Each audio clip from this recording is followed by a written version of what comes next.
ऐसी वीडियो रोज देखने के लिए आप मेरे वीडियो को लाइक करें, इस पे कमेंट करें और अपने दोस्तों के साथ शेयर करें। और हाँ, अगर आप इस चैनल पे नए हैं तो इसे सब्सक्राइब करना ना भूलें। रिया और आर्यन को लगा जैसे उनके सामने किसी ने आईना रख दिया हो। कथई बड़ी बड़ी आंखें, गोरा रंग, लाल गाल, बाहर निकले कान। रिया आर्यन को छूकर चेक करने लगी। पहले तो रिया ने आर्यन के नरम और नाजुक नाक दबाई, फिर उसके कानों को अपनी उंगलियों से मसला, फिर अपने दोनों हाथों से रिया ने आर्यन के दोनों हाथ लिए। रिया आर्यन की हथेलियां देखने लगी। रिया बेंगलुरु में एक बार वैक्स म्यूजियम गई थी।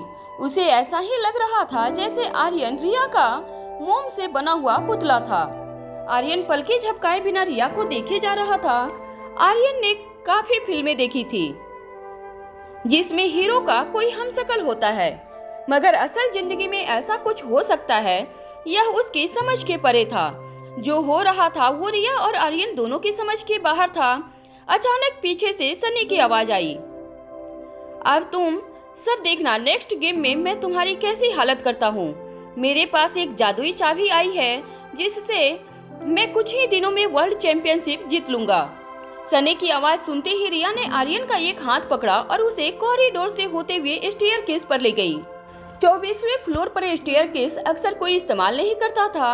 रिया नहीं चाहती थी कि कोई उन दोनों को एक साथ देखे, क्योंकि सबसे पहले रिया खुद जानना चाहती थी कि आर्यन कौन है और यह कैसे हो सकता है कि उन दोनों की शक्ल एक जैसी हो। दोनों बच्चे एक दूसरे के साथ हाथ पकड़े सीढ़ियों पर बैठ गए। कम से कम 5 मिनट तक दोनों बिना कुछ बोले एक दूसरे को देखते रहे। होटल लॉबी में बज रहा म्यूजिक दोनों बच्चों के कानों पर पड़ रहा था, मगर दोनों की आंखों में सिर्फ एक ही सवाल था, यह कैसे हो सकता है। रिया ने चुप्पी तोड़ी और धीरे से आर्यन को पूछा, क्या तुम मेरे क्लोन हो? आर्यन को यह सवाल कुछ समझ नहीं आया। उसने उल्टा रिया से सवाल किया, क्लोन वो क्या होता है? रिया ने आर्यन के पांव पर चपक लगाती हुई कहा, अरे तुम्हें क्लोन का मतलब नहीं पता? साइंटिस्ट एक ह्यूमन की सारी क्वालिटी जब कंप्यूटर में डालकर वैसा ही दूसरा ह्यूमन तैयार करते हैं तो वो दूसरा ह्यूमन पहले ह्यूमन का क्लोन होता है। आर्यन के चेहरे पर साफ दिख रहा था कि वह रिया की बात बिल्कुल नहीं समझ पाया। रिया और आर्यन भले ही एक दूसरे के हमशक्ल थे, लेकिन दोनों की पर्सनालिटी में बहुत फर्क था। रिया अपने उम्र के बच्चों से काफी ज्यादा तेज थी और आर्यन अपनी उम्र के बच्चों से थोड़ा कम तेज था। आर्यन ने अपनी नाक खुजलाते हुए रिया से पूछा, तो क्या मैं तुम्हारा क्लोन हूँ?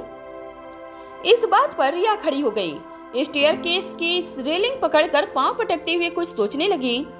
कुछ देर सोचने के बाद रिया ने अपना फैसला आर्यन को सुना दिया, नहीं, तुम मेरे क्लोन नहीं हो सकते, क्योंकि my quality is that I am very smart and sorry to say but you are not. So तुम मेरे क्लोन नहीं हो सकते। फिर हम एक जैसे क्यों हैं? अभी दोनों बच्चे सोच ही रहे थे, तब स्टेयरकेस पर किसी के आने की आवाज आई। रिया ने आर्यन का हाथ पकड़ा और उसे ऊपर टेरेस की ओर ले गई। अनिका हॉस्पिटल से टैक्सी में वापस आ रही थी। उसके मन में सिर्फ एक ही बात चल रही थी, ज्योति बुआ का ऑपरेशन जल्द से जल्द करना होगा, जिसके लिए उसे डॉक्टर अमृता बनकर सबके सामने आना ही होगा।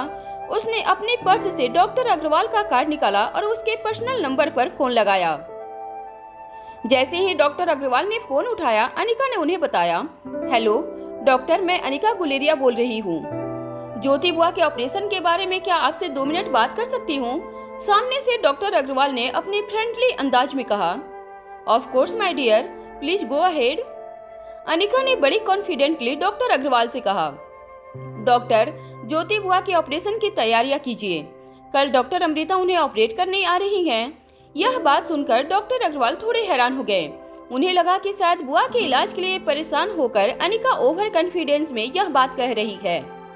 डॉक्टर अग्रवाल ने अनिका को समझाया, देखो अनिका, मैं तुम्हारे इमोशंस समझ सकता हूँ, लेकिन डॉक्टर अमृता सिर्फ इंडिया की ही नहीं बल्कि दुनिया के बेस्ट न्यूरोसर्जन में से एक है।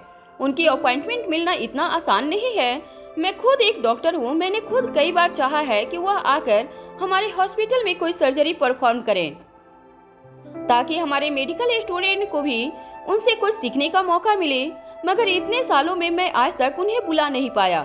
डॉक्टर अग्रवाल आगे कुछ कहें उससे पहले अनिका ने उनकी बात काट दी।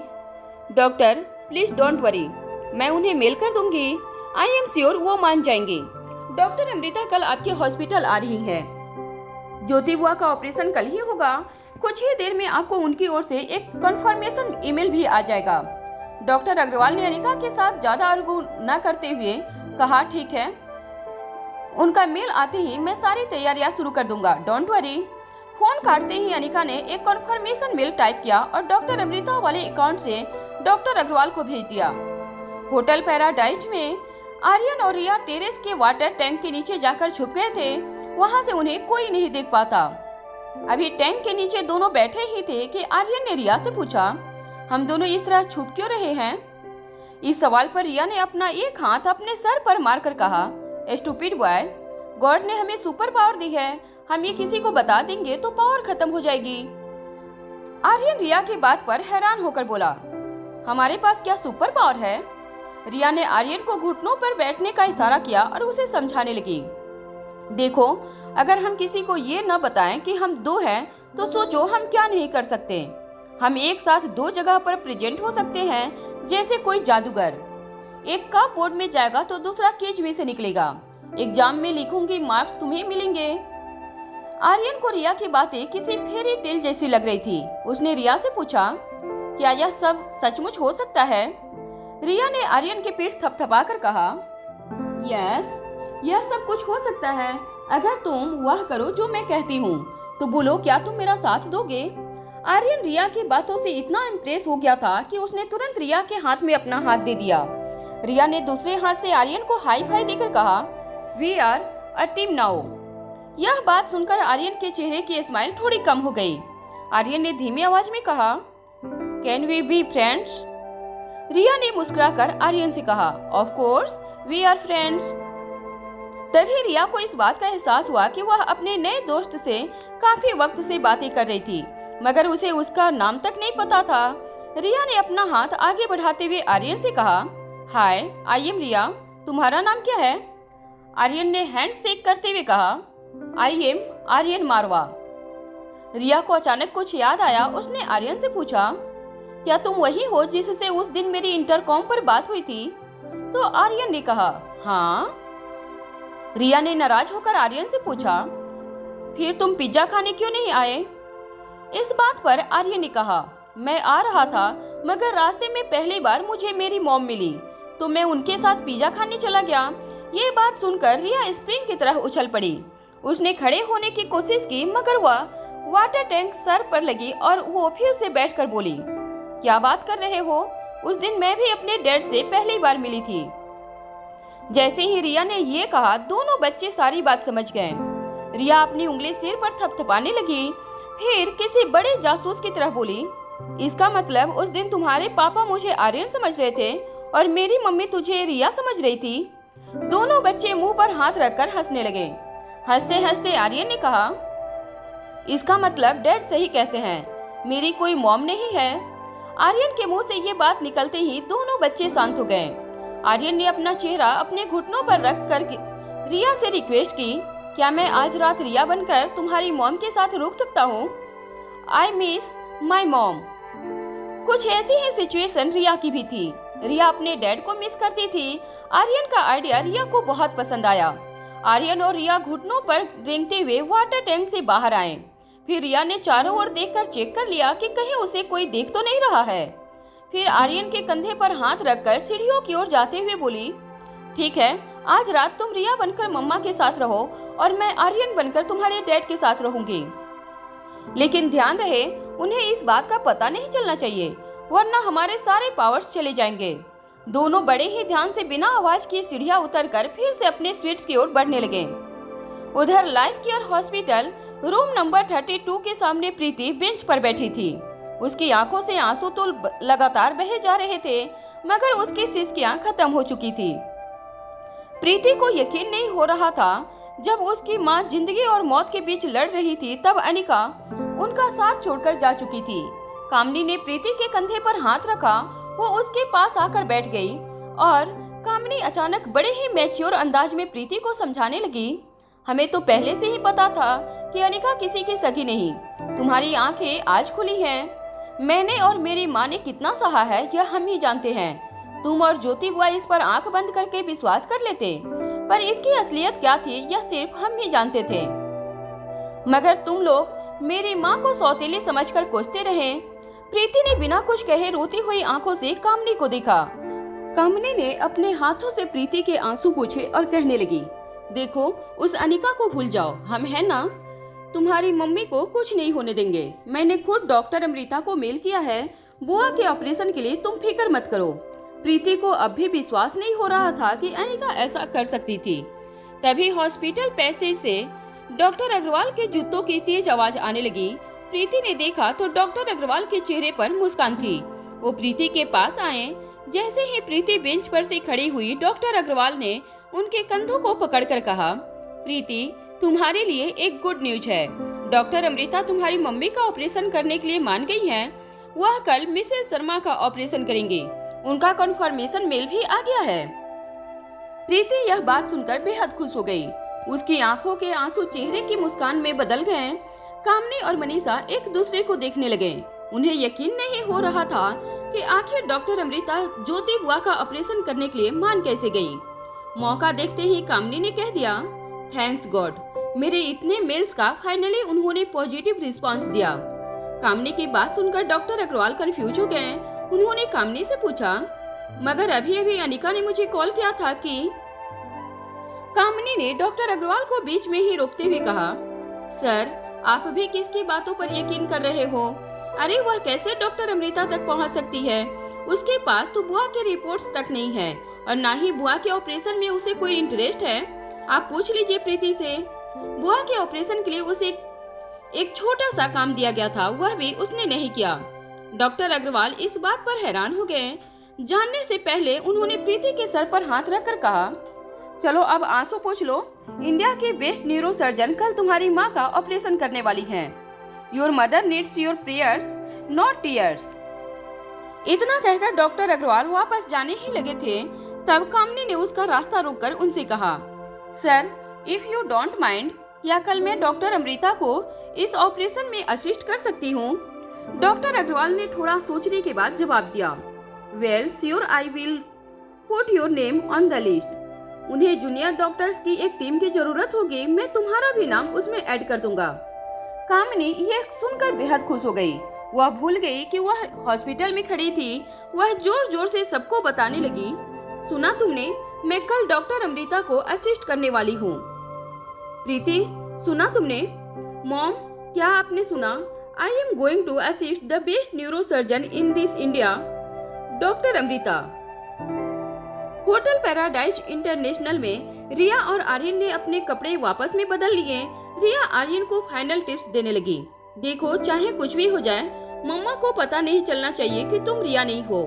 कोई कंफ्यूजन हो तो टैबलेट पर गेम खेलने लगना और मम्मा से कह देना मेरी इम्पोर्टेंट गेम चल रही है, बाद में बात करेंगे, और अगर कोई भी गड़बड़ हो तो मुझे फोन कर लेना। इस बात पर आर्यन थोड़ा घबरा गया। वो रिया से कहता है, मगर मैं तुम्हें फोन कैसे करूँगा, मेरे पास तो फोन नहीं है। रिया आर्यन की यह बात सुनकर चौंक गई और बोली, ओफो इतने बड़े हो गए फिर भी तुम्हारे पास फोन नहीं है।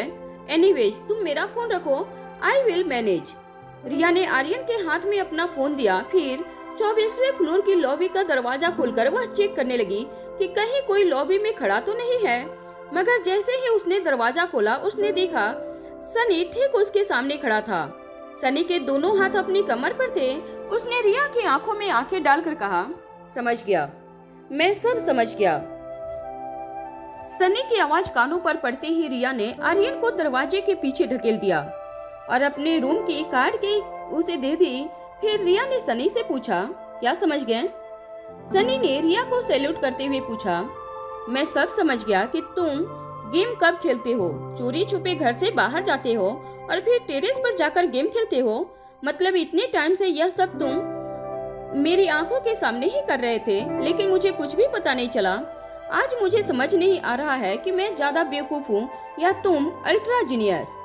तुम जानते हो कि मैं तुम्हारा चाचा भी हूँ और सबसे बड़ा फैन भी, लेकिन इस वक्त मैं सिर्फ तुम्हारा चाचा हूँ। तुम अभी अंदर चलो, वो खड़ूस मिस मैरी आ चुकी है तुम्हें पढ़ाने, बहुत गुस्से में है, कब से तुम्हारा वेट कर रही हैं। सनी ने रिया का हाथ पकड़ लिया और उसे प्रेसिडेंशियल स्वीट 2401 में ले गया। अंदर जाते ही रिया ने देखा भले ही उसके प्रेसिडेंशियल स्वीट की बनावट एक जैसी थी, मगर सजावट में बहुत फर्क था। हर चीज एक तरीके से रखी हुई थी। ऐसा लग रहा था जैसे रूम के फर्नीचर को भी डिसिप्लिन में रहने की वार्निंग दी गई थी। रिया को डाइनिंग टेबल पर सर रखकर हाथ रखी एक औरत दिखी। रिया को देखते ही वो गुस्से से चेयर से उठी और बेडरूम से चली गई। रिया ने सनी की ओर देखा। सनी बहुत डर गया था। उसने धीरे से रिया के कानों के पास आकर कहा, तुम सिर्फ ये कह देना कि तुम्हें भैया ने नीचे बुलाया था, बाकी मैं संभाल लूंगा। ये कहते हुए सनी ने रिया को बेडरूम में छोड़ दिया और दरवाजा बंद कर दिया। मिस मैरी ने राइटिंग टेबल पर रखी रूलर उठा ली, फिर अपने गुस्से को काबू में कर लिया और अपने शांत अंदाज में रिया से कहा, बेवकूफ तो तुम हो ही, लेकिन अब बदतमीज भी हो गए हो। पिछले आधे घंटे से मैं तुम्हारा इंतजार कर रही थी और तुम आने के बाद सॉरी भी नहीं कहते। रोज रोज तुम्हें इस रूलर से पीटती हूँ ताकि तुम गलतियाँ न करो, मगर तुम हो कि सुधरने का नाम नहीं लेते। कहते हैं बच्चे में या तो पापा की क्वालिटी होती है या तो अपनी माँ की, तो तुम्हारे अंदर किसकी क्वालिटी आई होगी? अब यह तो सबको पता है कि तुम अपने पापा की तरह स्मार्ट और इंटेलिजेंट तो नहीं, तब तो जरूर तुम्हारी माँ बेवकूफ और बदतमीज रही होगी, तभी तुम इतने बेवकूफ हो और अब बदतमीज भी हो गए हो। तुम्हारी वजह से तुम्हारे दादा दादी ने तुम्हारे बाप को घर से निकाल दिया, बेशरम कहीं की। चलो ठीक है, फिर आज मैं तुम्हें ऐसा सबक सिखा दूंगी कि तुम्हें हमेशा याद रहेगा। यह बात सुनकर रिया को बहुत गुस्सा आया। एक तो रिया को पता चला कि यह टीचर बिना वजह रोज आर्यन को मारती थी, और दूसरा कि वो आर्यन की माँ को बिना वजह गाली दे रही थी। रिया मिस मैरी को एक करारा जवाब देने ही वाली थी, तब बेडरूम का दरवाजा खुलने की आवाज आई। रिया ने पीछे मुड़कर देखा तो उसके सामने रोहित मारवा खड़ा था। रोहित मारवा को देखकर रिया का सारा गुस्सा गायब हो गया। उसके चेहरे पर बिना उसे पता चले स्माइल आ गई। रोहित को देखते ही मानो रिया को पंख आ गए थे। वह किसी परी की तरह उड़ने लगी थी। बहुत जल्द रिया को इस बात का एहसास हुआ कि वह कोई सपना नहीं बल्कि हकीकत है। जैसे ही रोहित रिया के पास आने लगा, रिया ने एक प्यारी सी मुस्कान देकर रोहित से कहा, हाय डैड। रिया की यह मुस्कान देखकर रोहित सरप्राइज हो गया, क्योंकि आर्यन कभी इस तरह रोहित को ग्रीट नहीं करता था। रोहित ने मिस मैरी के हाथ में रूलर दिखी। रोहित ने मिस मैरी से पूछा, टीचर यहाँ सब ठीक है ना? आर्यन ठीक से पढ़ाई कर रहा है ना? मिस मैरी ने सिचुएशन को देखते हुए एक अलग ही ड्रामा करना शुरू कर दिया। रूलर राइटिंग टेबल पर रख दी और वहीं चेयर पर बैठ गई। लगभग रोती हुई आवाज में रोहित से कहने लगी, मिस्टर रोहित, मैं बहुत कोशिश कर चुकी हूँ, मगर आर्यन सुधरने का नाम ही नहीं लेता। ना होमवर्क करता है, ना मेरी कोई बात सुनता है। उसका IQ लेवल किसी 2 साल के बच्चे से भी कम है। मैंने अपना सारा ध्यान इसे पढ़ाने में लगा दिया, मगर रिजल्ट हमेशा 0 ही निकलता है। मैं आपसे कितनी बार कह चुकी हूँ कि आपका बेटा स्पेशल केस है, इसे स्पेशल स्कूल में डाल दीजिए। आर्यन जैसे बच्चों को पढ़ाना हम जैसे साधारण टीचरों के बस की बात नहीं है।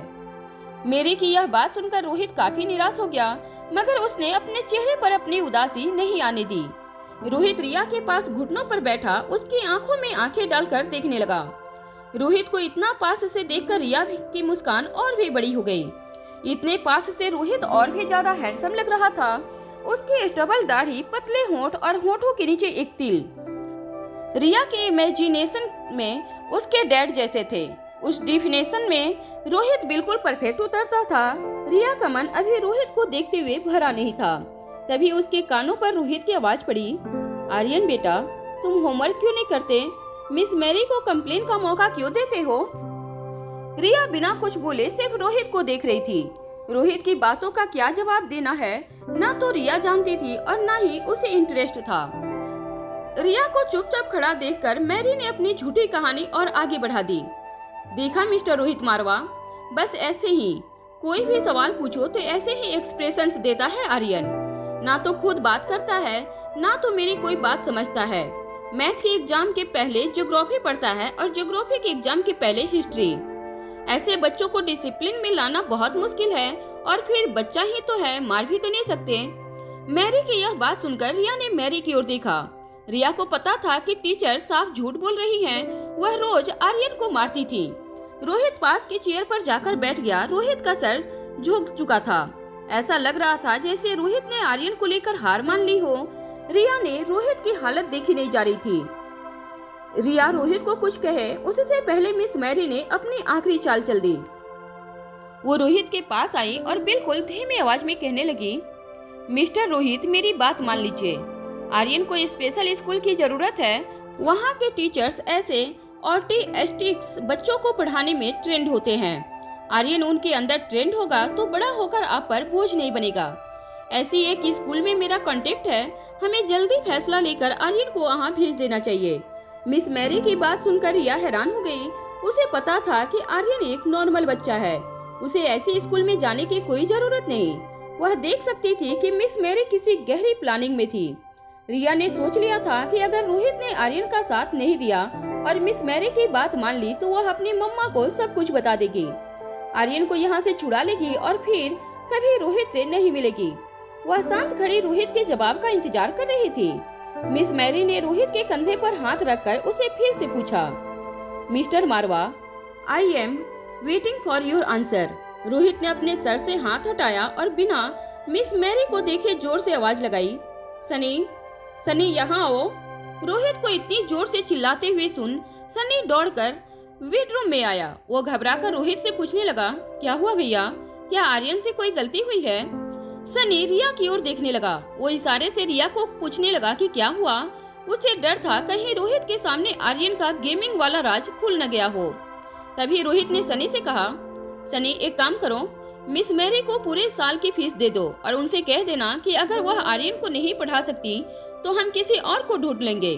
कल से यहाँ आने की कोई जरूरत नहीं है। रोहित की यह बात सुनकर मिस मैरी शॉक्ड हो गई।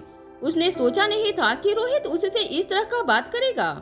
बात को बिगड़ते देख मैरी ने सिचुएशन संभालने की कोशिश की और कहने लगी, मैं मनाली की बेस्ट टीचर हूँ। जो मैं नहीं कर सकती वह मनाली की कोई टीचर नहीं कर सकती। बाकी आपको जो ठीक लगता है वह कीजिए। आर्यन आपका बेटा है, लेकिन एज ए टीचर मेरा फर्ज बनता है कि मैं अपने स्टूडेंट के भविष्य के लिए आपको सही सजेशन दूं। मेरे सजेशन को मानना या न मानना आपके हाथ में है। यह कहकर मिस मैरी कमरे से बाहर जाने लगी। तभी रिया को लगा कि मिस मैरी को इस तरह बिना किसी सजा के जाने दिया जाए तो वह आर्यन जैसा बर्ताव किसी और बच्चे के साथ भी कर सकती है। तो अब एक ड्रामा रिया ने शुरू किया। वह रोहित के पैरों से लिपटकर बोली, आई एम सॉरी डैड, मेरी वजह से आपकी बहुत बदनामी हुई है। आई एम रियली सॉरी डैड, मैं आप जितना स्मार्ट और इंटेलिजेंट नहीं हूँ और मेरी माँ की तरह बेवकूफ और बदतमीज हूँ मैं। तभी तो आपको दादा दादी ने घर से निकाल दिया। आर्यन की यह बात सुनकर रोहित को बहुत बड़ा शौक लगा। उसने आर्यन को इस तरह बिहेव करते कभी नहीं देखा था और आर्यन के मुंह से यह सारी बात सुनकर रोहित रिया के बिल्कुल सामने जमीन पर बैठ गया। उसे दोनों हाथों से पकड़कर पूछा, नो आर्यन, ऐसी कोई बात नहीं है, लेकिन तुम्हें यह सब किसने कहा?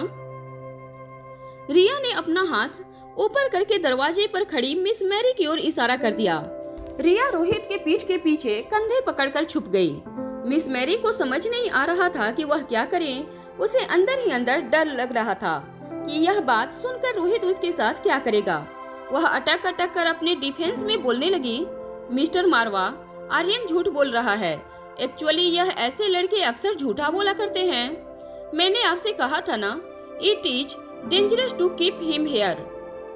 तभी रोहित के पीछे छुपी रिया ने अपना मुंह बाहर निकाला, फिर मिस मैरी को देखकर अपनी जीभ बाहर निकाली और कहा, sorry teacher, please don't start hitting me again. यह सुनकर रोहित और सनी दोनों को लगा कि अगर मिस मैरी लड़का होती तो उसके लिए सजा उसे यही दे देते। रोहित की आंखों में गुस्सा देखकर मिस मैरी घबराकर मेन डोर की ओर भागने लगी। मेन डोर के बाहर रोहित के गार्ड्स ने मिस मैरी को रोक लिया। रोहित ने रिया के माथे पर हाथ घुमाते हुए कहा, आर्यन बेटा, तुम थोड़ी देर खेलो, डैड अभी आते हैं। इतना कहकर आर्यन खड़ा हुआ और सनी के साथ बेडरूम का दरवाजा बंद करके बाहर चला गया। मिस मैरी को पता चल गया था कि अब बचने का कोई रास्ता नहीं था। गार्ड्स ने उसका रास्ता रोक रखा था। पीछे रोहित बेहद गुस्से में उसकी ओर बढ़ रहा था। रोहित मिस मैरी के पास आकर रुक गया और अपनी जेब से फोन निकालकर डायल करते हुए बोला, अभी आगे की पूछताछ आपसे पुलिस ही करेगी। आई विल मेक श्योर कि आप पर चाइल्ड हैरेसमेंट का ऐसा केस हो जिसमें आपको बेल तक न मिले। And I will hire the best lawyer of Manali यह सुनते ही मिस मैरी ने रोहित के पांव पकड़ लिए। रोते हुए सब कुछ कन्फेस करने लगी। I am sorry mister Rohit, मुझे माफ कर दीजिए। मैंने ऐसा सिर्फ पैसों के लिए किया। मैं जानबूझकर आर्यन को टॉर्चर करती थी, उसे गलत सिखाती थी ताकि आप कन्विंस हो जाएं कि आर्यन नॉर्मल बच्चा नहीं है और आप उसे स्पेशल स्कूल में डाल दें। रोहित ने पांव झटक कर मिस मैरी से अपने आप को अलग किया और पूछा, किसने पैसे दिए थे यह सब करने के लिए? किसने पैसे दिए थे, बोलो। मैरी कुछ जवाब नहीं दे रही थी, उसे समझ नहीं आ रहा था कि वह क्या करे। तभी रोहित ने चिल्लाकर पूछा, will you tell me or should I call the police? Mary के पास और कोई अब रास्ता नहीं बचा था। उसने अपने दोनों हाथ जोड़ लिए और कहा, आपके अंकल मिस्टर किशोर मारवा ने मुझे पैसे दिए थे। इतना कहकर मैरी फूट फूट कर रोने लगी। रोहित ने गार्ड्स को इशारा किया कि वह मैरी को कमरे से ले जाएं। रोहित कभी सोच भी नहीं सकता था कि उसके अपने परिवार के लोग उसके बेटे की जान के दुश्मन बन जाएंगे। रोहित का गुस्सा गिल्ट में बदल गया। वह फिर से आर्यन के बेडरूम की ओर चलने लगा। रिया दरवाजे के बाहर जाकर सब कुछ देख रही थी। रोहित को वापस आता देख रिया दौड़कर रोहित के पास गई और रोहित के पांव से लिपट गई। रिया को इस बात की खुशी थी कि रोहित ने आर्यन को अपने हाल पर छोड़ा नहीं था। इनफैक्ट वह तो आर्यन से बहुत प्यार करता था। रिया के सपनों के डैड की कल्पना में रोहित अब और भी ज्यादा फिट हो गया था। रोहित ने रिया को उठा लिया और बड़े प्यार से उसकी पीठ थपथपाकर कहने लगा, आई एम सॉरी बेटा, आज के बाद no more tuition and no more tuition teacher. आज के बाद तुम्हें मैं खुद पढ़ाऊंगा। यह सुनकर रिया की आंखें चौड़ी हो गई। उसे लगा कि उसका सारा खेल उल्टा हो गया। रोहित के पढ़ाने से कहीं आर्यन और बड़ी मुसीबत में न फंस जाए। प्रेसिडेंशियल स्वीट 2402 में वहां अनिका जब स्वीट में आई, उसने देखा कि उसकी बेटी आज बिल्कुल शांत और समझदार बिहेव कर रही है। ना गेम खेल रही थी, ना जोर जोर से टीवी देख रही थी। वह नहीं जानती थी कि वह जिसे रिया समझ रही है वह दरअसल आर्यन है। आर्यन अनिका को देखकर इतना खुश हो गया था, उसकी नजरें अनिका से हट ही नहीं रही थी। अनिका बालकनी में जाती तो आर्यन उसके पीछे पीछे बालकनी में चला जाता।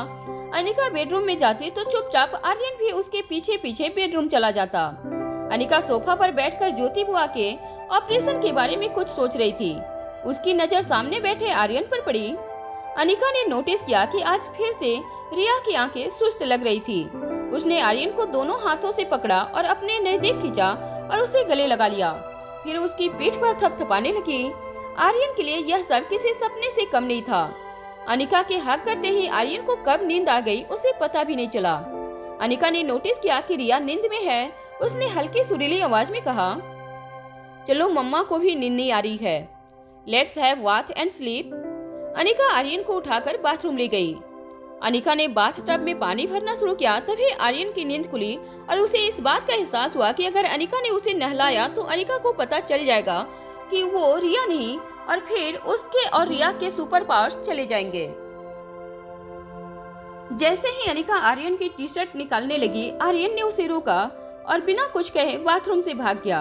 हंसते हुए अनिका ने कहा, तो अब नन्ही गुड़िया बड़ी हो गई है, मम्मा के पास नहाने में शर्म आती है। इतना कहकर अनिका ने बाथरूम का दरवाजा अंदर से बंद कर लिया। बाहर खड़े आर्यन ने चैन की सांस ली।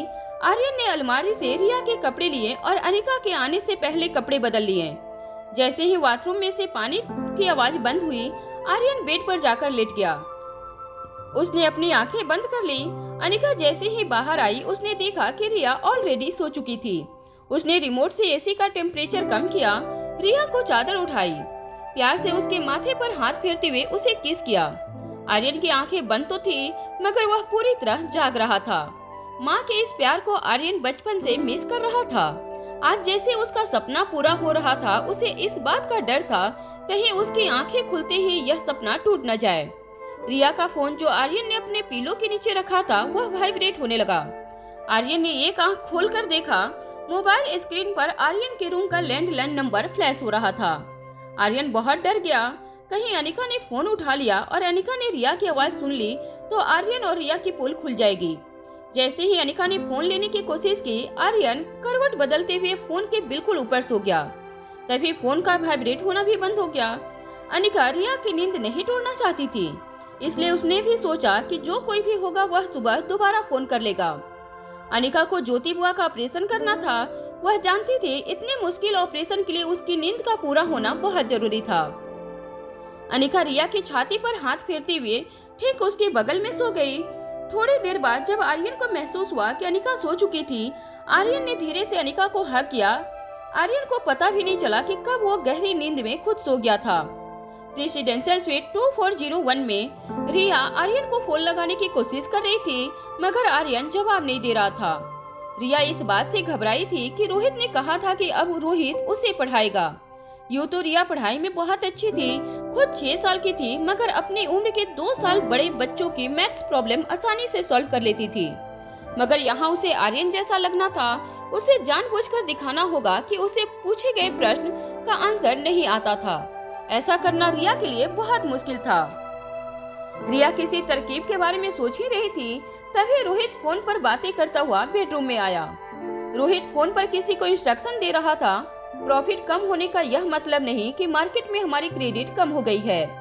मारवा ग्रुप ऑफ कंपनीज अपनी गुडविल पर चलती है, न कि शेयर मार्केट के उतार चढ़ाव पर। आप क्वालिटी पर ध्यान दीजिए, प्रॉफिट अपने आप होगा। रोहित की भारी आवाज सुनकर रिया का टेंशन एकदम से गायब हो गया था। रिया को इस बात का यकीन हो चुका था कि अगर इस दुनिया में उसका कोई डैड था तो वह बस रोहित ही था। रोहित ने फोन काटकर राइटिंग डेस्क के ड्रावर से जनरल नॉलेज की किताब निकाली। रोहित पन्ने पलटते हुए बेड पर बैठ गया। रिया का ध्यान रोहित पर था। वो रोहित के सामने बिन बैग पर बैठ गई। रोहित ने किताब के पन्ने पलटना रोक लिया। एक हाथ में किताब पकड़कर रोहित ने रिया की ओर देखकर सवाल पूछा, who was the first president of India? Riya ने बिना सोचे जवाब दे दिया, डॉक्टर राजेंद्र प्रसाद। यह जवाब सुनकर रोहित के चेहरे पर एक बड़ी मुस्कान आ गई। रोहित ने कभी यह एक्सपेक्ट नहीं किया था कि इस प्रश्न का जवाब आर्यन सही देगा, और वह भी बिना सोचे। रोहित ने आर्यन की तारीफ करते हुए कहा, excellent, that's a right answer, well done Aryan. Aryan का नाम सुनते ही रिया को अचानक रियलाइज हुआ कि उसे आर्यन की तरह जवाब देना था। वह हर क्वेश्चन का राइट आंसर नहीं दे सकती थी, मगर उसे गलत आंसर देने की प्रैक्टिस भी नहीं थी। तभी रोहित ने पन्ना उलटकर एक सवाल पूछ लिया, who is the father of our nation? जवाब मुंह पर होते हुए भी रिया सोचने लगी थी। दरअसल वह यह सोच रही थी कि वह गलत आंसर क्या दे। थोड़ी देर सोचने पर भी रिया को कुछ नहीं सूझा। तभी उसने राइटिंग डेस्क के पास एक बैट देखा। उसने तुरंत रोहित की ओर देखकर जवाब दे दिया, सचिन तेंदुलकर। जवाब सुनते ही रोहित के चेहरे की मुस्कान गायब हो गई। रोहित ने किताब में छपा महात्मा गांधी का फोटो दिखाते हुए कहा, आर्यन, ये है हमारे father of the nation, Mohandas Karamchand Gandhi. तुम भूल कैसे सकते हो? अब रिया बहुत कंफ्यूज हो गई थी। उसे समझ नहीं आ रहा था कि वह क्या करे। उसने अपनी उंगली दांतों में दबाई और फिर कान पकड़कर रोहित से कहने लगी, हाँ, याद था मुझे, आई एम सॉरी, वह मैं दरअसल भूल गई थी। जैसे ही रोहित ने रिया के मुंह से यह सुना, वह बेड पर से खड़ा हो गया। आर्यन अपने आप को एक लड़की की तरह एड्रेस कर रहा था। उसे वह दिन फिर से याद आ गया जब आर्यन लेडीज वॉशरूम में गया था। अचानक रिया को अपनी गलती का एहसास हुआ। उसने अपने आप को करेक्ट करते हुए फिर से कहा, सॉरी, वह मैं भूल गया था। रोहित ने किताब बंद कर दी। उसे डॉक्टर अग्रवाल की वह बात याद आई, बिन माँ के बच्चे कभी कभी ऐसी मानसिक परिस्थितियों का शिकार होते हैं। रोहित को लगा कि मिस मैरी के टॉर्चर की वजह से शायद आर्यन को मानसिक तकलीफ पहुंची थी। वो रिया के पास गया और बिन बाग के बिल्कुल बगल में बैठ गया। रोहित रिया को समझाने लगा, देखो Aryan, I promise you, miss Mary अब वापस कभी नहीं आएंगी। मैं जल्द ही तुम्हें किसी अच्छे से स्कूल में एडमिट करवा दूंगा, वहाँ तुम अपने जैसे प्यारे दोस्त बनाना। यह सुनते ही रिया बड़े प्यार से बोली, डैड, अगर आप मेरे साथ हो तो मुझे किसी दोस्त की जरूरत नहीं। Love you dad. ये कहकर रिया ने रोहित को हग कर लिया। रिया आंखें बंद करके बोली, क्या आप कभी मॉम को मिस नहीं करते? आप और मम्मा एक साथ क्यों नहीं रहते? रोहित यह सुनकर बहुत डिस्टर्ब हो गया। आर्यन ने इससे पहले कभी ऐसा कुछ नहीं किया था। रोहित ने रिया को अपनी बाहों में उठाया और बेड पर लिटा दिया। रोहित ने रिया का हाथ पकड़कर उसे कहा, I think you need some rest, अभी सो जाओ, हम सुबह बात करेंगे। इतना कहकर रोहित ने कमरे की लाइट ऑफ की और बेडरूम से बाहर चला गया। बेडरूम के बाहर आते ही रोहित बालकनी में चला गया। रोहित की चिंता आर्यन के लिए दिन ब दिन बढ़ रही थी। उसे आर्यन की मानसिक हालत को लेकर बहुत फिक्र थी। तभी अचानक रोहित को एक बात याद आई। अनिका ने नीचे लॉबी में रोहित को वार्न किया था कि आर्यन की टीचर उसे टॉर्चर कर रही थी। रोहित शॉक हो गया। वह सोचने लगा, आखिर यह सारी बातें अनिका को कैसे पता चली? क्या आर्यन किसी तरह अनिका के कांटेक्ट में था, और अगर था तो कैसे? रोहित लिविंग रूम में आया और सनी को आवाज लगाई, सनी, सनी यहाँ इसी वक्त आओ। सनी अपने बेडरूम से दौड़ता हुआ बाहर आया। उसके एक हाथ में पॉपकॉर्न और एक हाथ में फोन था जिस पर वो गेम खेल रहा था। सनी ने रोहित से पूछा, यस भैया, क्या हुआ? रोहित ने सनी के हाथ से मोबाइल छीन लिया, पॉपकॉर्न का टब भी लेकर डाइनिंग टेबल पर रख दिया। रोहित ने सनी से बहुत कड़क आवाज में पूछा, तुम्हारा ध्यान कहाँ रहता है? दिन भर कान में हेडफोन लगाए फोन में घुसे रहते हो। तुम्हें पता भी है कि आर्यन दिन भर क्या करता है, किससे मिलता है, किससे बातें करता है? रोहित की यह बात सुनकर आर्यन का चेहरा बिल्कुल सूख गया। सनी को लगा आर्यन की गेमिंग हैबिट्स के बारे में रोहित को शायद सब कुछ पता लग गया है। सनी सब कुछ कन्फेस करने ही वाला था कि रोहित ने अपना मुंह घुमा लिया और सनी को कहा, सच बताओ सनी, क्या आर्यन सामने वाली गेस्ट को मिलता है, उससे बातें करता है? सवाल सुनकर सनी ने थोड़ी राहत महसूस की। उसने डाइनिंग टेबल से पॉपकॉर्न का टब उठाया और एक दो पॉपकॉर्न मुंह में डालकर कहने लगा, भैया कैसी बातें करते हो आप? आर्यन तो सारा दिन घर में ही रहता है, वह कैसे उस लेडी को मिल सकता है? ना ही वह लेडी कभी हमारे स्वीट में आई है। सनी की यह बात सुनकर रोहित ने उसे चिल्लाकर पूछा, फिर यह कैसे हो सकता है कि उस औरत को आर्यन की पर्सनल बातें पता हो? पॉपकॉर्न सनी के गले में फंस गया। सनी जोर जोर से खांसने लगा। रोहित ने डाइनिंग टेबल पर रखा पानी का जग उठाया, एक गिलास में पानी भर के सनी को ग्लास देते हुए कहा, फिर क्या वह औरत आर्यन से फोन पर बातें करती होंगी? यह कहते ही रोहित फिर से आर्यन के बेडरूम की तरफ गया। धीरे से दरवाजा खोलकर देखा, रिया बेड पर सो गई थी। रोहित धीरे से लैंडलाइन फोन की ओर बढ़ा। उसने फोन का रिसीवर उठाया और रीडायल बटन दबाया तो फोन स्क्रीन पर एक मोबाइल नंबर फ्लैश हुआ। रोहित का शक सच निकला। आर्यन फोन पर किसी से बात करता था। वो परेशान होकर बेडरूम से बाहर निकला। रोहित ने सनी से कहा, मुझे यह औरत अनिका कुछ समझ नहीं आ रही है। पता नहीं वह क्या करना चाहती है आर्यन के साथ। क्या उसे भी मेरे परिवार वालों ने भेजा है? रोहित ये कहते हुए डाइनिंग टेबल की चेयर पर बैठ गया। रोहित के चेहरे की उदासी देखकर सनी रोहित के पास आया और बोला, भैया मुझे पता है कि आपको आर्यन की फिक्र है, मगर मेरी बात का विश्वास कीजिए, आर्यन वैसा बिल्कुल नहीं है जैसा वह लगता है। अभी आपको लगता है कि आर्यन स्मार्ट नहीं है, पर मुझे पता है कि आर्यन बहुत स्मार्ट है। और अगर वह उस लेडी का आर्यन पर कोई पॉजिटिव इफेक्ट हो रहा है तो उसमें गलत क्या है? भैया ये तो आप भी जानते हो कि आप कितनी भी कोशिश कर लो, आर्यन की जिंदगी में माँ की कमी पूरी नहीं कर सकते। रोहित को जिंदगी में कोई बात इतनी नहीं चुभी थी जितनी सनी की यह बात चुभी थी। वह बिना कुछ बोले खड़ा होकर अपने बेडरूम की तरफ चला गया।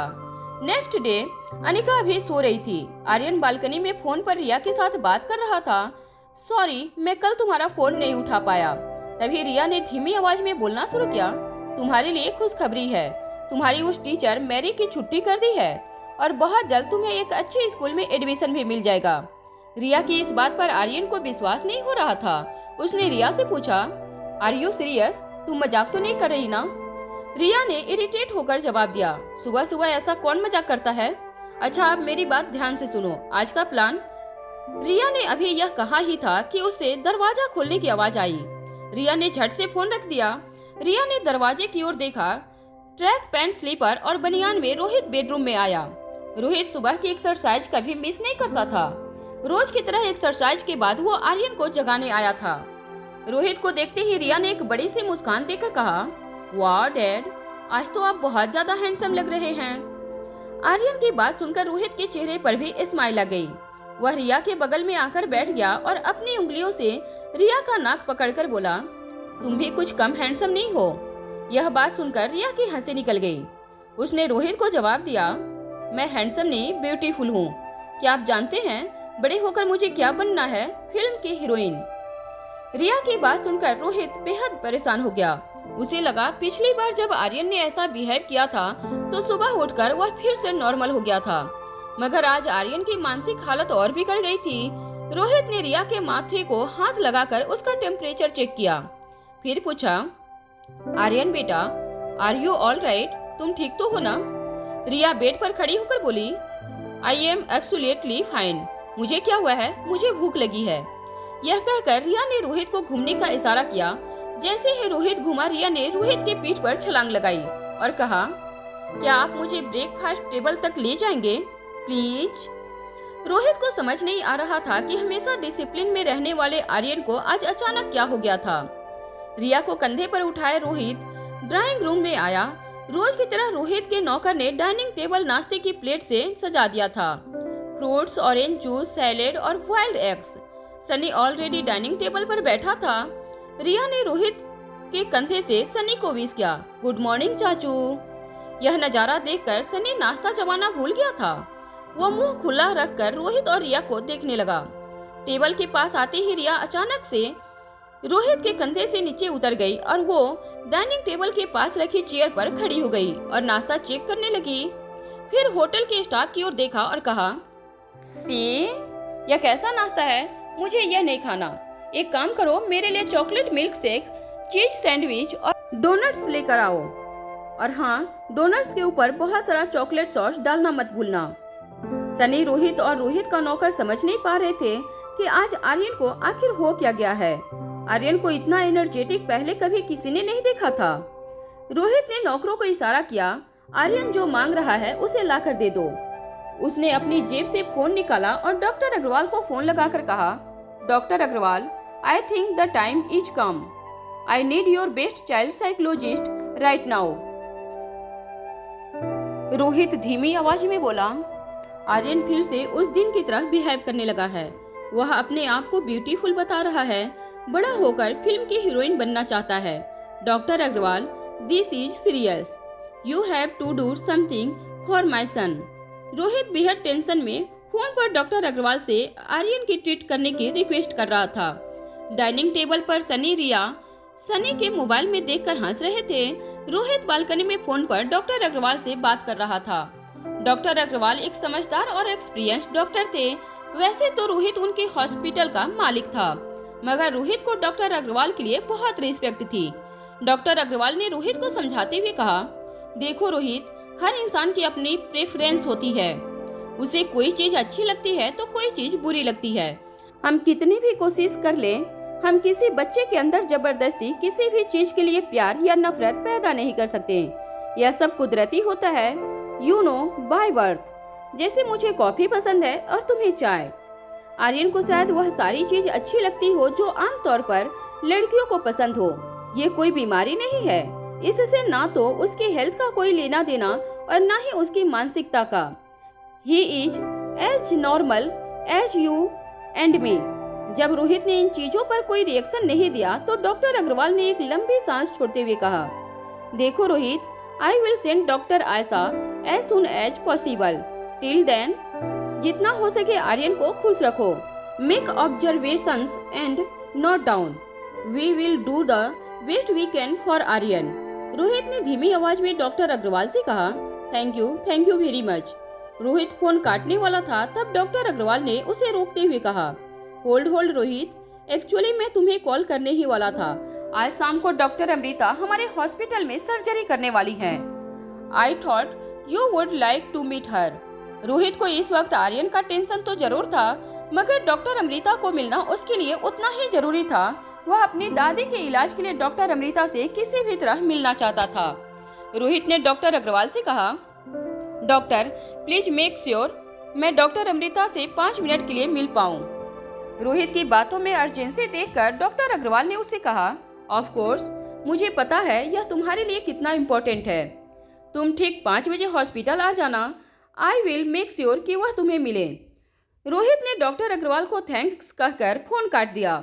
डाइनिंग टेबल पर सनी धीरे से रिया को पूछने लगा, वैसे गुरु, तुमने कल रात को गेम में लॉगिन क्यों नहीं किया? सब लोग तुम्हारा इंतजार कर रहे थे। फ्रांस की टीम हमारी इंडियन टीम पर भारी पड़ गई। अगर तुम होते तो ऐसा नहीं होता, हम जीत गए होते। तब रिया ने बिना सोचे सनी को सलाह देना शुरू कर दिया। कितनी बार कहा है, फ्रांस की टीम का अटैक स्ट्रॉन्ग है पर उनका डिफेंस कमजोर है। अगर तुम टीम बनाकर उनके डिफेंस को तोड़ोगे तो उन्हें हराना आसान है। और तुम में से भी मैंने कितनी बार कहा है, तुम गेम खेलते वक्त ये ध्यान रखो, आर्म्स एंड एम्यूनिशन, के साथ हेल्थ हमेशा 60% के ऊपर रखनी चाहिए। सनी पहली बार आर्यन के सामने बैठकर यह सारी बातें कर रहा था। कोई बात को लेकर बहुत एक्साइटेड हो रहा था कि जिसे वह गुरु मानता है, जो गेमिंग दुनिया का सुपरस्टार है, वह स्वीट एंजल और कोई नहीं बल्कि उसका अपना भतीजा आर्यन था। सनी के मन में एक डाउट था जिसे वह क्लियर करना चाहता था। उसने आर्यन से पूछा, एक बात बताना, तुम यह गेम में लॉगिन करते कहाँ से हो? रिया को समझ में आ गया कि ज्यादा प्रश्नों का उत्तर देने से कंफ्यूजन बढ़ सकता था, जिससे उसकी और आर्यन की पोल खुल सकती थी। रिया ने जवाब नहीं दिया। उसने सनी की तरफ देखकर एक आंख मारी। सनी भी समझ गया कि कुछ राज ही रहे तो अच्छा है। बालकनी में ट्रेडमिल पर चल रहे रोहित ने सनी को अपने पास बुलाया। टॉवेल से अपना शरीर का पसीना पोंछते हुए रोहित ने सनी से पूछा, क्या बात कर रहे थे तुम आर्यन के साथ? आज तक तो मैंने तुम्हें और आर्यन को इस तरह बातें करते हुए नहीं देखा।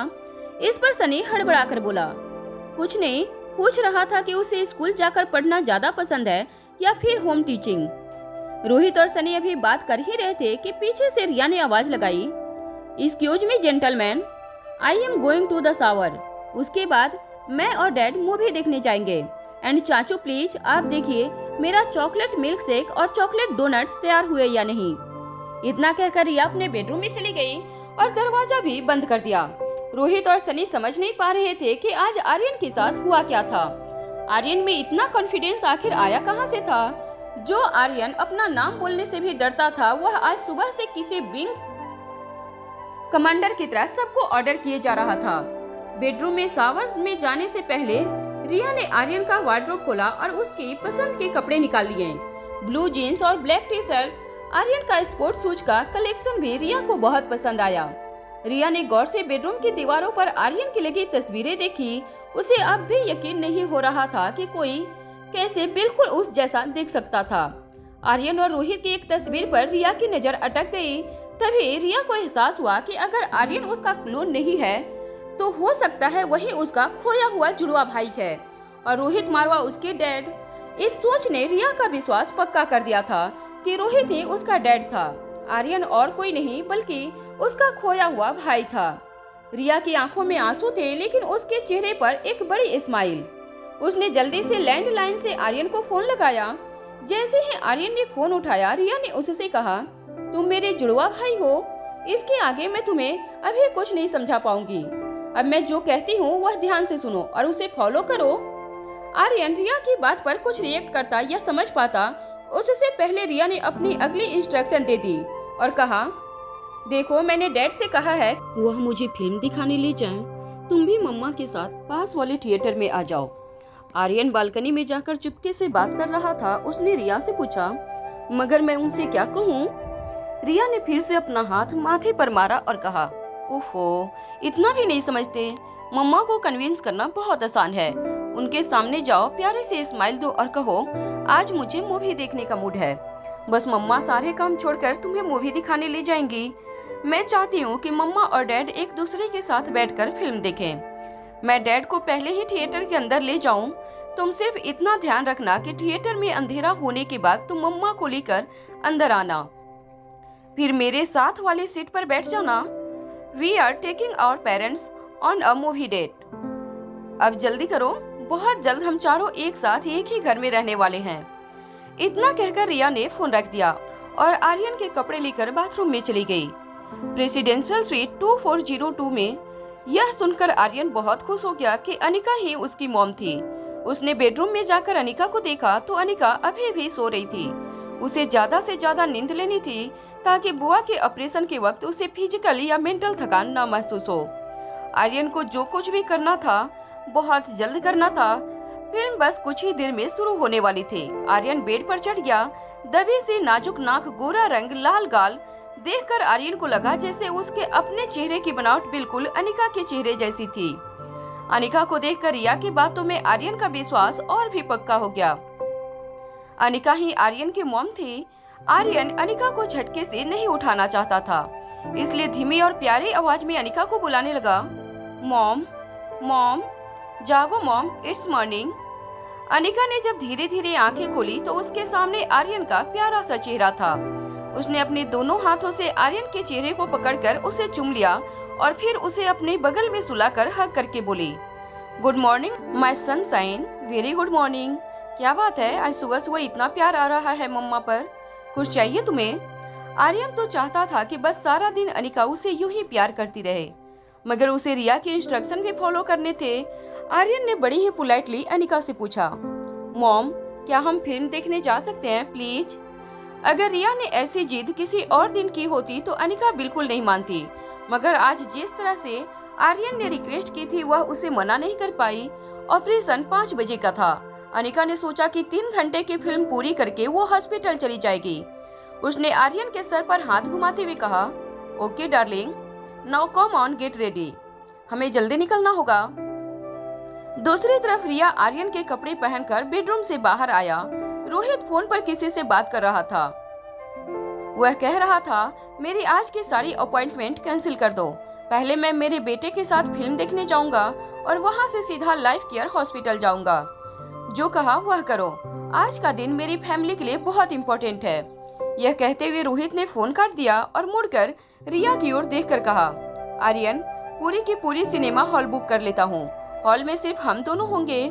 यह बात सुनकर रिया को अपना प्लान फेल होता हुआ नजर आ रहा था। उसने तुरंत अपनी दूसरी डिमांड रख दी, अगर हम पूरे हॉल में अकेले ही होंगे तो हम घर पर भी फिल्म देख सकते हैं।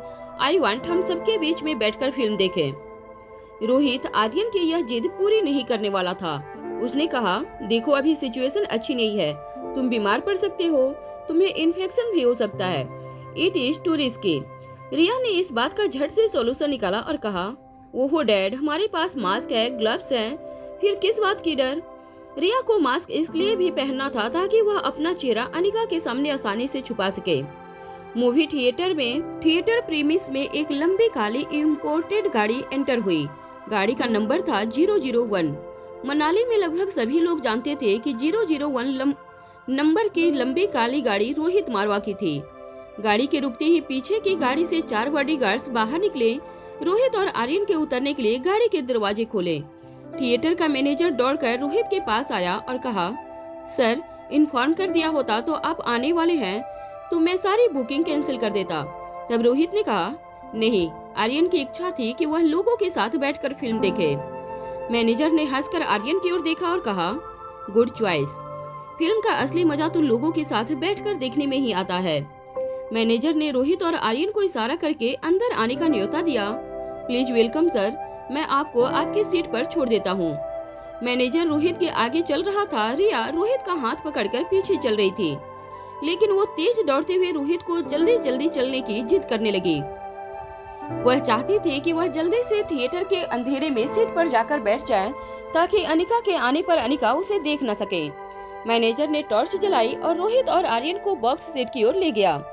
बॉक्स सीट में सिर्फ 2 लोगों के बैठने की जगह थी।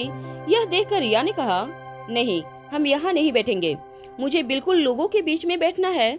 मैनेजर ने हंसते हुए कहा, नो प्रॉब्लम सर, आप इस रो में बैठ जाइए, यह रो पूरी खाली है, सुबह का टाइम है, ज्यादा लोग नहीं हैं, प्लीज है बस सीट। रिया और रोहित दोनों सीट पर बैठ गए। मैनेजर ने फिर रोहित को पूछा, sir in case you want anything, I am standing at the door, enjoy your movie, enjoy the movie Aryan बाबा। सीट पर बैठते ही रोहित अपना फोन निकालकर मैसेज पढ़ने लगा।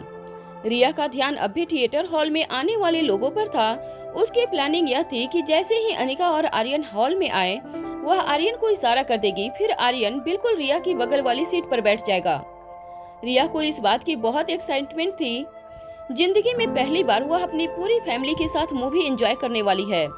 तभी मूवी स्टार्ट हो गई। मूवी हॉल में बिल्कुल अंधेरा हो गया। रिया का प्लान बिल्कुल सही चल रहा था।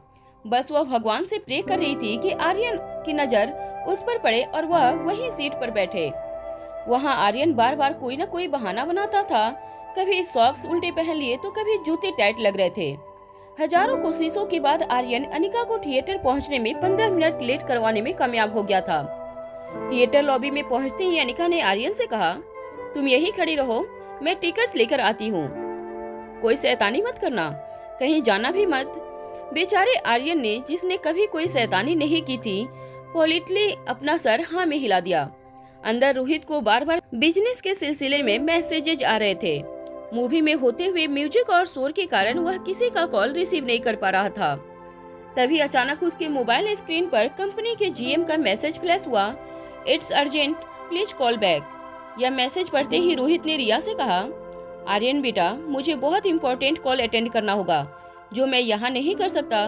तुम बैठकर मूवी एंजॉय करो, मैं जल्दी कॉल अटेंड करके आता हूँ। रिया नहीं चाहती थी कि इस वक्त रोहित हॉल के बाहर जाए, मगर वह रोहित को रोक भी नहीं पा रही थी। रोहित तेज चलकर हॉल से बाहर जाने लगा। रिया भी अपनी सीट से उठी और रोहित के पीछे जाने लगी।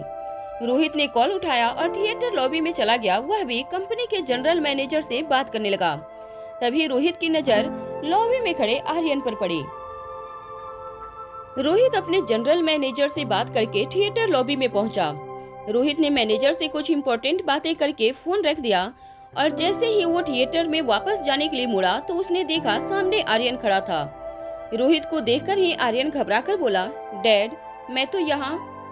रोहित ने आर्यन को डांटते हुए कहा, मैंने तुमसे कहा था कि अंदर ही बैठे रहो, तुम बाहर क्यों आए? और तुम्हारा मास्क कहाँ है? ग्लव्स भी निकाल दिए। आर्यन, तुम सुबह से बहुत शैतानियां कर चुके हो, मगर अब बस। रोहित ने आर्यन का हाथ पकड़ लिया और उसे थिएटर के अंदर ले जाने लगा। रिया रोहित का पीछा करते हुए थिएटर लॉबी तक पहुंच गई थी। वह एक कोने में छुपकर सब कुछ देख रही थी। जैसे ही रोहित आर्यन को थिएटर के अंदर ले गया, रिया आर्यन की जगह आकर खड़ी हो गई। अनिका टिकट विंडो से फिल्म के टिकट लेकर जब वापस आई तो रिया को देखकर चौंक गई। उसने रिया से पूछा, तुम्हारे पास ये मास्क और ग्लव्स कहाँ से आए? अभी तक तो नहीं पहने थे। रिया ने बड़ा ही स्मार्ट आंसर किया, वह मुझे अभी रियलाइज हुआ कि मुझे मास्क और ग्लव्स पहनने चाहिए। दरअसल मैं घर से सब कुछ लेकर निकली थी। यह बात सुनकर अनिका बहुत खुश हो गई। वो रिया की पीठ थपथपाते हुए बोली, देख रही हूँ कल शाम से बहुत समझदार हो गई हो। Keep it up. यह कहते हुए अनिका रिया का हाथ पकड़कर उसे थिएटर हॉल में ले गई। फिल्म शुरू हो चुकी थी। हॉल में अंधेरा था। अनिका ने टिकट्स पर लिखा सीट नंबर देखने की कोशिश की, मगर वह ठीक से देख नहीं पा रही थी। तभी रिया ने कहा, नो नीड टू चेक मम्मा, आधा हॉल तो खाली है, चलो मैं कहूँ वही उसी सीट पर बैठ जाओ। यह कहकर रिया ने अनिका का हाथ पकड़ा। फिर गैंगवे में चलते हुए वह पीछे की रो तक पहुंची। रिया ने अनिका को ठीक रोहित के बगल वाली सीट पर बिठाया और वो खुद अनिका के बगल की सीट पर बैठी। अनिका के आने से पहले ही रोहित आर्यन को मास्क और ग्लव्स पहना चुका था। फिल्म देखने में ना तो रोहित को इंटरेस्ट था और ना ही अनिका को, और ना तो दोनों बच्चों को। रोहित अपने फोन में बिजी था। अनिका की नींद पूरी न होने की वजह से उसकी आंखें भारी होने लगी थी। अनिका ने सीट पीछे करके सोने की कोशिश की। उसका सर हल्का सा बगल वाली सीट की ओर झुका। आधी खुली आंखों से अनिका को मोबाइल की रोशनी में चमकता हुआ रोहित का चेहरा दिखा। यह देखकर अनिका मन ही मन मुस्कुराने लगी। उससे लगा इस आदमी की पर्सनालिटी का ऐसा प्रभाव हो रहा है उस पर कि अब नींद में भी उसे रोहित का चेहरा नजर आ रहा था। थोड़ी देर बाद अनिका गहरी नींद में सो गई। दोनों बच्चे एडवेंचर एक्सपेक्ट कर रहे थे, लेकिन ऐसा कुछ नहीं हो रहा था। रिया और आर्यन ने सीट पर से अपना सर हल्का सा बाहर की तरफ उठाया। वो एक दूसरे को देखने लगे। आर्यन ने रिया से इशारा करके पूछा कि अब वो क्या करे। रिया ने उसे इशारे से बताया, देखो अब मैं क्या करती हूँ। रिया ने सीट के पीछे अपना हाथ डालते हुए रोहित की कमर पर एक उंगली चुभा दी। रोहित सीट पर झटके से उछला और उसके हाथ से उसका मोबाइल फोन गिर गया। उसने बड़ी मुश्किल से अपना फोन सीट के नीचे से उठाया। रोहित ने जब बगल वाली सीट पर देखा तो चौंक गया। फोन गिरने के झटके से अनिका की नींद भी खुल गई थी। खुली आंखों से जब उसने रोहित को देखा तो वह भी चौंक गई। रोहित कुछ कहे उससे पहले उसने थिएटर स्क्रीन की रोशनी में चमकती हुई अनिका की खूबसूरत आंखें देखी थी। गहरी कत्थई आंखें, लंबे बाल जो आंखों के सामने बिखरे थे। रोहित अपनी जिंदगी में बहुत सारी मशहूर मॉडल और फिल्म एक्ट्रेस से मिल चुका था, मगर उसे इस बात पर यकीन नहीं हो रहा था कि सादे लिबास में विदाउट मेकअप कोई लड़की इतनी खूबसूरत कैसे लग सकती थी।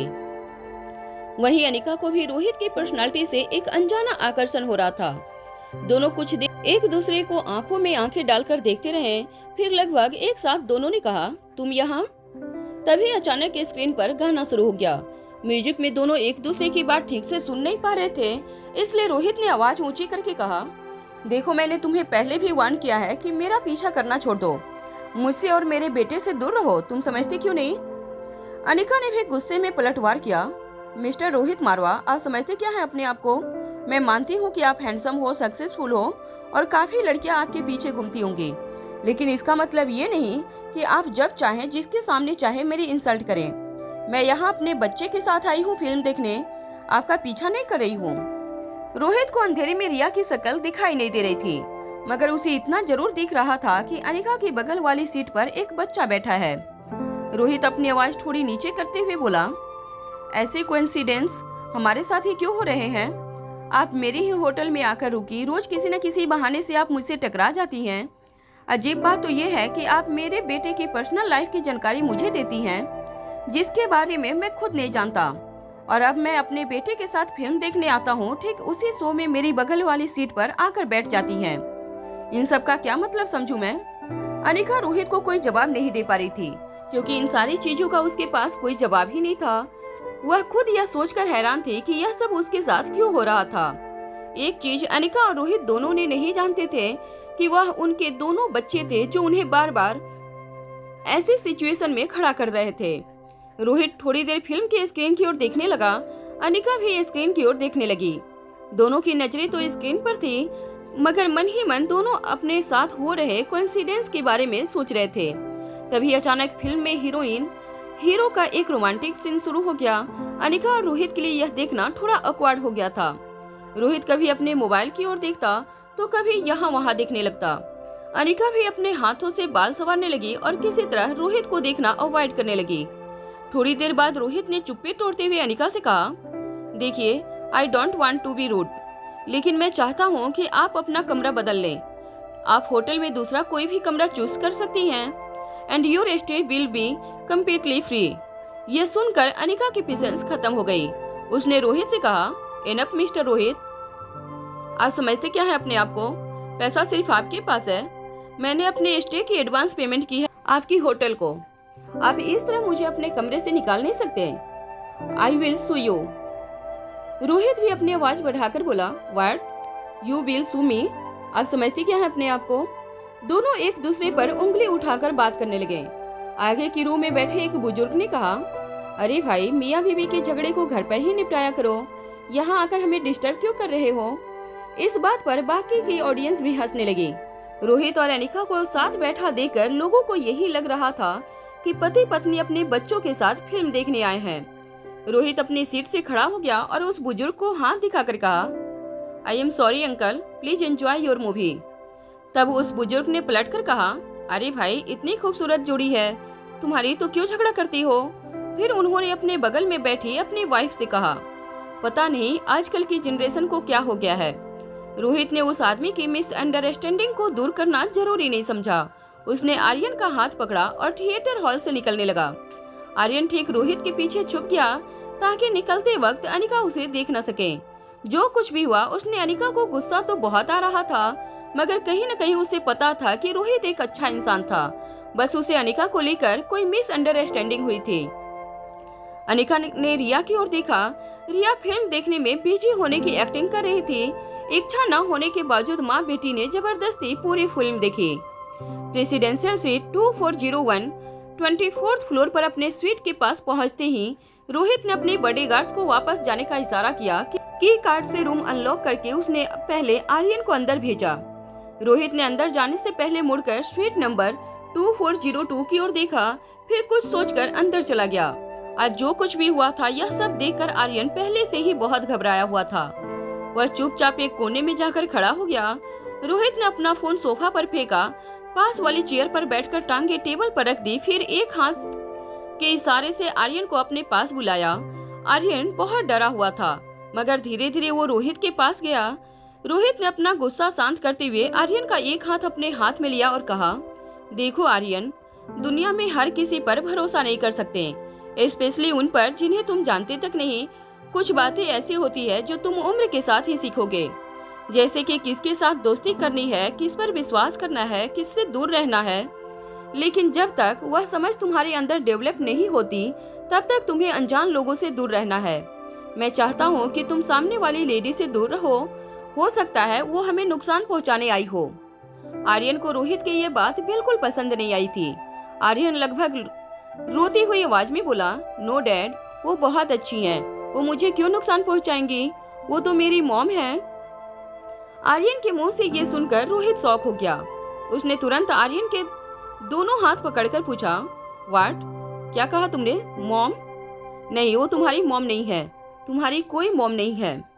आर्यन ने पहले कभी इतनी हिम्मत नहीं दिखाई थी, मगर अनिका के बारे में गलत बात सुनते ही उसके अंदर हिम्मत आ गई थी। उसने मास्क और ग्लव्स उतारे। आर्यन की आंखों से आंसू टपकने लगे। उसने आवाज को बढ़ाकर सिसकियां लेते हुए रोहित से कहा, दुनिया में सबकी मॉम होती हैं, आपकी भी हैं, तो ये कैसे हो सकता है कि मेरी मॉम ना हो? आर्यन इतना कहकर अपने रूम में चला गया और दरवाजा अंदर से बंद कर लिया। रोहित समझ नहीं पा रहा था कि आखिर किस तरह अनिका ने आर्यन पर इतना प्रभाव छोड़ा था। होटल पैराडाइज इंटरनेशनल में लिफ्ट 24वें फ्लोर पर आकर रुकी। जैसे ही दरवाजा खुला, रिया अनिका के पीछे छुप गई। फिर जैसे ही उसे पता चला कि कॉरिडोर में कोई नहीं है, वो दौड़कर अपने स्वीट के दरवाजे तक पहुंच गई। अनिका कार से स्वीट अनलॉक करके तब तक रिया ने पीछे मुड़कर देखा ही नहीं था। दरवाजा खुलते ही वो जल्दी से अंदर चली गई।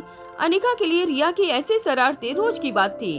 अंदर जाते ही अनिका को उसकी सेक्रेटरी राजलक्ष्मी का फोन आया।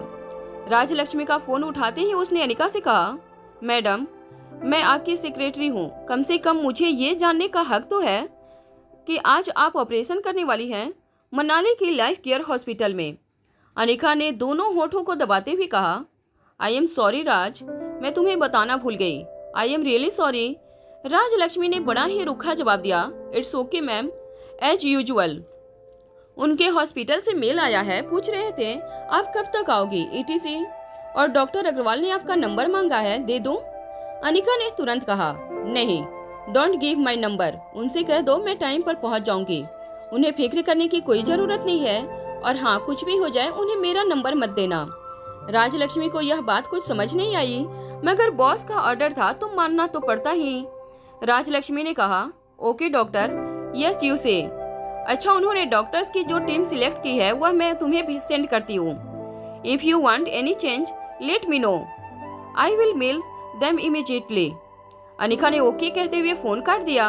अनिका ने देखा कि रिया बिन बैग पर सर के पीछे दोनों हाथ डाले पांव पर पांव चढ़ाकर सीलिंग की ओर देखते हुए किसी गहरी सोच में डूबी हुई थी।